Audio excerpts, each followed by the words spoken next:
क्या आप जानते हैं कि भारत की आजादी के 1 वर्ष बाद भी देश के हृदय में एक ऐसी रियासत थी जिसने भारतीय गणराज्य में शामिल होने से इनकार कर दिया था?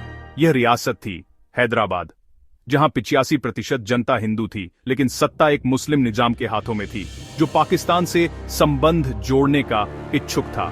ये कहानी है एक ऐसे विलय की जिसमें युद्ध नहीं बल्कि गुप्त सैन्य रणनीति ने इतिहास की दिशा बदल दी। आज हम आपको ले चलेंगे हैदराबाद के भारत में विलय, निजाम की सोच और ऑपरेशन पोलो की रणनीति के उस ऐतिहासिक सफर पर जिसने राष्ट्र की एकता को नया अर्थ दिया।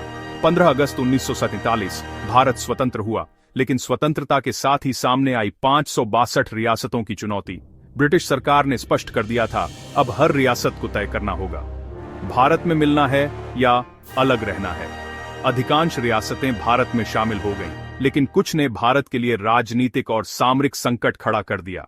इनमें सबसे बड़ा नाम था हैदराबाद। हैदराबाद के शासक मीर उस्मान अली खान केवल एक राजा नहीं थे, वे दुनिया के सबसे अमीर व्यक्तियों में गिने जाते थे।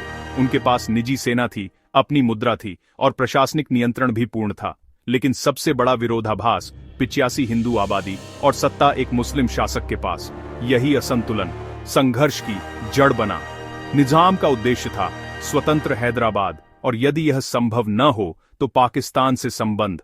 इसके पीछे 3 मुख्य कारण थे। पहला, सत्ता का अंत। भारत में विलय का अर्थ था राजशाही का अंत और लोकतंत्र की शुरुआत। दूसरा, सांप्रदायिक गणना। निजाम को विश्वास था कि मुस्लिम शासक के लिए पाकिस्तान अधिक सुरक्षित विकल्प है। तीसरा, रजाकार फैक्टर। निजाम के समर्थन से कासिम रजवी ने रजाकारों का संगठन खड़ा किया, जिसने हिंसा, भय और हिंदू आबादी पर अत्याचार फैलाया।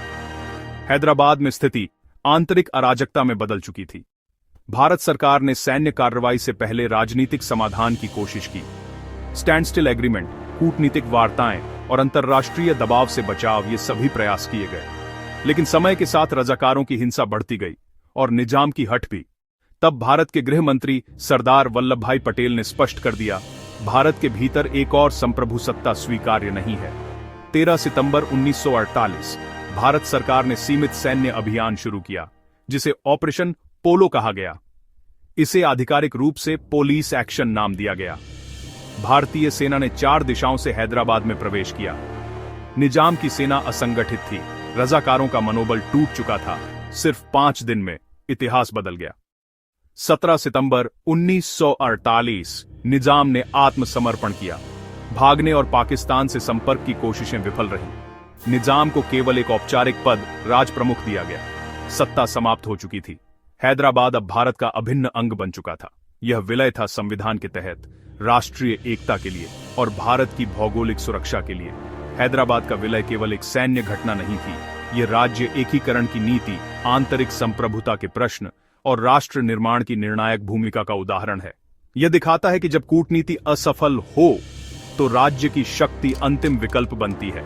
इतिहास में कुछ फैसले कठिन होते हैं, लेकिन अनिवार्य भी।